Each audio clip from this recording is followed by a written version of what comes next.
Hindi. Deep water full story in Hindi. लेखक अपने अनुभव बताता है। वो 10 या 11 साल का था जब उसने YMCA स्विमिंग पूल में तैराकी सीखने के लिए वहां जाना शुरू किया। वो यकीमा नदी में तैरने नहीं गया क्योंकि इसे खतरनाक माना जाता था। इससे पता चलता है कि उसे पानी का पूर्व भय था। विलियम की मां ने उसे याकिमा नदी के पास न जाने की चेतावनी दी और डूबने की विभिन्न घटनाओं पर चर्चा की। उसे लगा कि YMCA पूल पर जाना ज्यादा सुरक्षित था। पूल का उथला क्षेत्र केवल 2 से 3 फीट गहरा था, जबकि गहरा क्षेत्र 9 फीट गहराई में था। उथले क्षेत्र से गहरे क्षेत्र तक ढलान खड़ी नहीं थी। डूबने से बचाने के लिए उन्हें एक जोड़ी पानी के पंख भी मिले। वो तैराकी पोशाक पहनना पसंद नहीं करता था, जिससे उसके पतले पैर उजागर होते थे, लेकिन जैसा कि वो तैरने का इच्छुक था, उसने अपना स्वाभिमान छोड़ दिया और इसे पहन लिया। हिंदी। उन्होंने हमेशा पानी को नापसंद किया था और 3 या 4 साल की उम्र में एक पुराने अनुभव को याद किया था। वो अपने पिता के साथ कैलिफोर्निया में समुद्र तट पर गए। वहां एक पानी की बड़ी लहर उनकी तरफ आई। विलियम अपने आप को बचाने के लिए अपने पिता से चिपक गया, लेकिन मजबूत लहर ने उसे नीचे गिरा दिया और वो पानी में गिर गया। वो डर गया क्योंकि वो सांस नहीं ले सकता था। उनके पिता हंसे और उन्हें सहज महसूस कराने की कोशिश की, लेकिन जब वह लहरें इतनी शक्तिशाली थीं, तब उन्हें एहसास हुआ कि छोटा बच्चा डर गया है। जब विलियम YMCA में स्विमिंग पूल में शामिल हुए, तो उनके मन में पानी के डर का एहसास हुआ। उसने अन्य लड़कों को तैरते हुए देखकर आत्मविश्वास इकट्ठा किया और उनका अनुसरण करने की कोशिश की। उन्होंने अलग अलग मौकों पर 2-3 बार ऐसा किया था और जब घटना हुई थी तब उन्होंने आत्मविश्वास हासिल करना शुरू कर दिया था। वो मौत से बच गया था। जब विलियम पूल पर पहुंचा तो कोई भी वहां नहीं था और इसलिए वो दूसरे लड़कों के आने की प्रतीक्षा में किनारे पर बैठा रहा। वो पूल में अकेले तैरने से डरता था। स्विमिंग पूल खाली होने के कारण विलियम नीचे भी देख सकता था। इस पर सफेद रंग की टाइलें लगी थीं और यह बाथ टब की तरह सफेद और साफ दिख रहा था। विलियम को पूल में बैठे बहुत समय नहीं हुआ था कि वहां एक लड़का आया। वो लगभग 18 वर्ष की आयु का था। उसकी मांसपेशियों के साथ एक अच्छी तरह से निर्मित शरीर था। वो एक बदमाश लग रहा था। उन्होंने विलियम से पूछा कि क्या वो पूल में गिरना चाहता है। लड़के ने विलियम को उठाया और उसे स्विमिंग पूल के गहरे छोर में फेंक दिया। विलियम पूल की सतह पर उसी स्थिति में उतरा जैसे वो अंदर बैठा था। उसका मुंह खुला हुआ था और जब वो तैरना नहीं जानता था, उसने पूल में डूबते ही पानी निगल लिया। वो भयभीत था, लेकिन उसने अपनी बुद्धिमत्ता का इस्तेमाल किया और पूल के नीचे जाते समय नीचे पहुंचने पर खुद को धक्का देने की योजना बनाई। उसने सोचा कि वह सतह पर एक बड़ी छलांग लगाएगा, अपनी पीठ पर लेट जाएगा और पूल के किनारे पर तैर जाएगा। विलियम को पूल के निचले हिस्से तक पहुंचने में लंबा समय लगा। ऐसा लगता था कि गहराई 9 फीट के बजाय 90 फीट थी। वो अपनी सांस नहीं रोक पा रहा था और ऐसा महसूस कर रहा था कि उसके फेफड़े फट जाएंगे। जब उसके पैर पूल के तल को छूते थे, तो उसने अपनी सारी शक्ति इकट्ठी की और ऊपर की ओर कूद गया। सोचा था कि अगले ही पल वो पूल से बाहर आ जाएगा, लेकिन हुआ इसके विपरीत। उसकी गति ऊपर की ओर धीमी थी और जब उन्होंने अपनी आंखें खोली, तो उन्होंने चारों ओर पानी देखा, जो पीले रंग का था।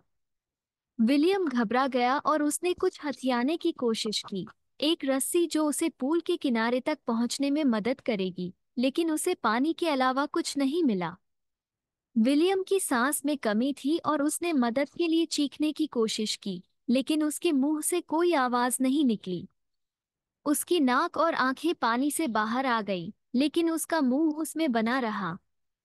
विलियम ने मदद के लिए अपने हाथों को पानी की सतह पर लहराया, लेकिन उसने पानी को निगल लिया और खुद को चबा लिया। उसने अपने पैर ऊपर खींचने की कोशिश की, लेकिन वे बहुत भारी और बेजान थे। उसने महसूस किया कि कुछ उसे पूल की गहराई की ओर खींच रहा था। वो चिल्लाया लेकिन उसकी आवाज पानी से बाहर नहीं गई। एक बार फिर विलियम ने पूल के नीचे की ओर जाना शुरू कर दिया। विलियम पूल में डूब गया और नीचे की ओर की यात्रा अंतहीन लग रही थी। उसने आंखें खोली। चारों तरफ पानी था। इसकी पीली चमक थी और वो इसके माध्यम से नहीं देख सकता था। इसने विलियम को आतंकित किया। वो कहते हैं कि उनकी भावना को समझाया नहीं जा सकता है, लेकिन ये केवल उन लोगों द्वारा समझा जा सकता है जिन्होंने एक समान स्थिति का अनुभव किया है। स्थिति का अनुभव। वो पानी में चिल्ला रहा था। डर के कारण वो हिल भी नहीं पा रहा था। उसकी चीखें भी गूंज उठीं। केवल उसके दिल की धड़कन और उसके सिर में धड़कन ने संकेत दिया कि वह जीवित था। विलियम ने खुद को पूल में डूबने से बचाने की कोशिश की और कुछ हड़पने की कोशिश की, लेकिन जैसा कि चारों ओर पानी था, वो ऐसा नहीं कर सका। वो अपनी स्थिति की तुलना उस व्यक्ति से करता है जो एक दुस्वप्न देखता है और भयानक सपने के खिलाफ लड़ता है लेकिन बाहर आने में असमर्थ है। विलियम बेदम था। उसने अपने फेफड़ों में दर्द महसूस किया और उसके सिर में धड़कन की अनुभूति हुई। वो बेहोश हो रहा था, लेकिन वो खुद को बचाने के लिए योजना को याद कर सकता था। जैसा कि उसके पैर नीचे छूते, वो एक छलांग लगाएगा और एक झटके में सतह पर आ जाएगा। फिर वो अपनी पीठ पर लेट जाएगा, अपने अंगों के साथ स्ट्रोक मारेगा और सुरक्षा के लिए पूल के किनारे तक पहुंच जाएगा। आतंक के चरण के बीच विलियम ने इस योजना को याद किया कि उसे पूल के निचले हिस्से को छूते ही कूदना था। जैसा कि उन्होंने पूल के नीचे की टाइलों को महसूस किया, उनके पैरों ने उनके पास पूरी ताकत का इस्तेमाल किया और वे कूद गए। प्रयास व्यर्थ गया। वो अभी भी पानी में डूबा हुआ था। अभी भी पानी में। उसने मदद के लिए चारों ओर देखा, किसी भी रस्सी, सीढ़ी या पानी के पंख के लिए जिसकी मदद से वो खुद को बचा सकता था।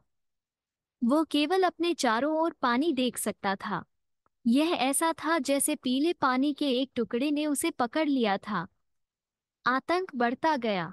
यह एक बिजली के झटके की तरह था जो पूरे शरीर में दौड़ता था। वो भय से कांप उठा। वो न तो अपने अंगों को हिला सकता था और न ही मदद के लिए पुकार सकता था।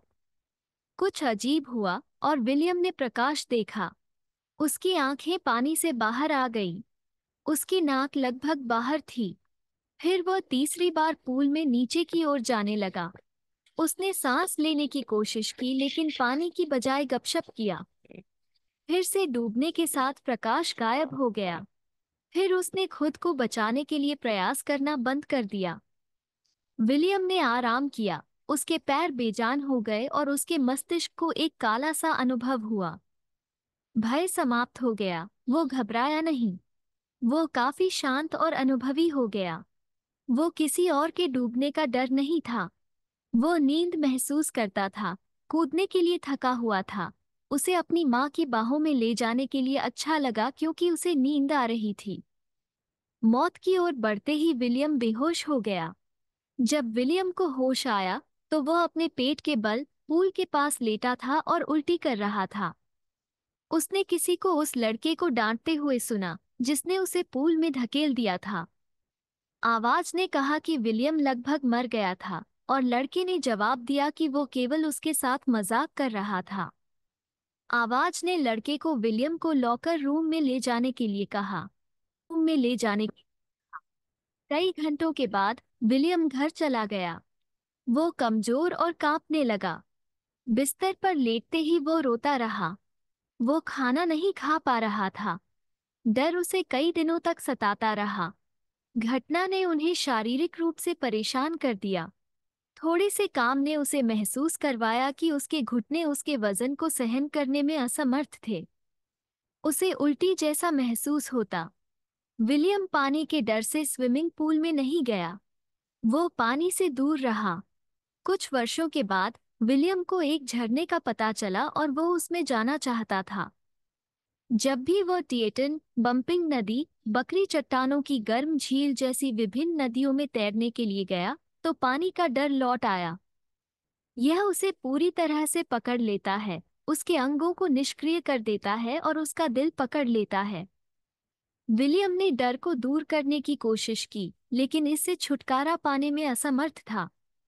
अंत में अक्टूबर के महीने में उन्होंने उन्हें तैराकी सिखाने के लिए एक प्रशिक्षक नियुक्त किया। वो हर दिन 1 घंटे, सप्ताह में 5 दिन अभ्यास करेंगे। विलियम सीखने की प्रक्रिया का वर्णन करता है। प्रशिक्षक ने विलियम की कमर के चारों ओर एक बेल्ट लगाई। बेल्ट एक मोटी रस्सी से जुड़ी थी।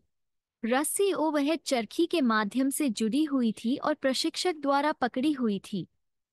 ये सुनिश्चित किया कि विलियम के डूबने की स्थिति में प्रशिक्षक उसे बाहर निकाल देगा। विलियम कई हफ्तों तक पूल की लंबाई में तैरता रहा। जब भी प्रशिक्षक ने रस्सी को ढीला किया, वो पानी में चला जाता और डर वापस आ जाता और डर यह उसके पैरों को बेजान कर देता था। ये 3 महीने के अभ्यास के बाद था कि विलियम सहज हो गया था। तब प्रशिक्षक ने उसे पानी में सांस लेना सिखाया। उन्होंने उसे अपना चेहरा पानी के नीचे रखना और अपनी सांस बाहर निकालना सिखाया। उसे पानी से बाहर निकलने और सांस लेने के लिए सिखाया गया था। विलियम ने कई बार अभ्यास किया। धीरे धीरे वो उस घबराहट से छुटकारा पा गया जो उसे पानी के नीचे अपना सिर डालते समय पकड़ लेती थी। सीखने की प्रक्रिया के तीसरे चरण में प्रशिक्षक ने विलियम को अपने पैरों से पानी की सतह को किक करना सिखाया। उन्होंने कई हफ्तों तक ऐसा किया। शुरू में उनके पैर नहीं चले, लेकिन धीरे धीरे उन्होंने आराम किया और आखिरकार विलियम उन्हें वांछित तरीके से किक करने का आदेश दे सकते थे। अंत में प्रशिक्षक ने चरणों में विलियम के बाहर एक तैराक बनाया। जब विलियम ने प्रत्येक चरण को पूरा किया तो उन्होंने उन्हें संकलित किया। अप्रैल के महीने में प्रशिक्षक ने विलियम से कहा कि अब वह तैर सकता है। उन्होंने उसे पूल में गोता लगाने और क्रॉल स्ट्रोक नामक एक विशेष शैली में पूल की लंबाई तैरने के लिए कहा। शैली में पूल की कहा। विलियम तैरा और कक्षाएं समाप्त हो गईं। विलियम ने अभी तक डर को दूर नहीं किया था और सोच रहा था कि अगर वो पानी में अकेला होगा तो आतंक उसे पकड़ लेगा। उसने पूल में अकेले तैरने की कोशिश की। आतंक छोटे चरणों में लौट आया, लेकिन अब जैसा कि वो तैरना जानता था, उसने आत्मविश्वास के साथ आतंक का सामना किया।